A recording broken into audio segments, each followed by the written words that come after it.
শীতকালটা সবার জন্য যদিই হয় পিঠাপুলি এবং শাকসবজির মৌসুম, তবে আমাদের জন্য হয় ভর্তার মৌসুম।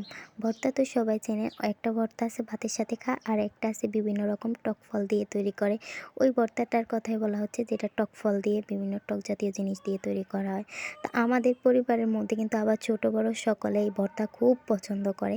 2.5 বছরের বাচ্চা থেকে শুরু করে একবারে বৃদ্ধা পর্যন্ত। তবে মেয়েদের চাইতে ছেলেরা একটু ভর্তাটা বেশি পছন্দ করে, যার কারণে প্রতি সপ্তাহে 5-6 দিন ভর্তাটা তৈরি করতে হয়। মানে একেক দিন একেকটা।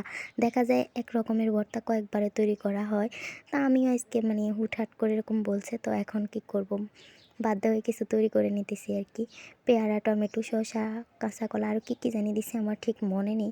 আর এদিকে হচ্ছে আচার ভিজায় রাখছিলাম লবণ দিয়ে। তো এখন এগুলার আটি ছাড়াই নিলাম, আর এদিকে শুকনো মরিচটাও ভেঙে নিতেছি, দেখতেই তো পারতেছেন। ভর্তার মধ্যে কিন্তু আবার বিট লবণটা দিলে একটু বেশি মজাই হয়। আর হ্যাঁ, মাঝে মধ্যে কিন্তু টক জাতীয় জিনিসের মধ্যে যদি কিছুটা মিষ্টি পড়ে তাহলে খুব ভালো লাগে। আবার চিনি দিয়েন না। মানে মিষ্টি জাতীয় ফল যেমন পেয়ারা, কাঁচা পেঁপে এরকম কিছু দিলেও কিন্তু আরও বেশি মজা হয়। ভর্তাটা মাখা, মাখা হয় আরকি। তো এই ফাঁকে দিয়ে কথা বলতে, বলতে আমার ভর্তাটা মাখা হয়ে গেছে। এখন হচ্ছে খাওয়ার পালা। সবাইকে ডাকতেছিলাম। তো আজ এই পর্যন্ত রইলো। সবাই ভালো থাকবেন, সুস্থ থাকবেন। আল্লাহ হাফিজ।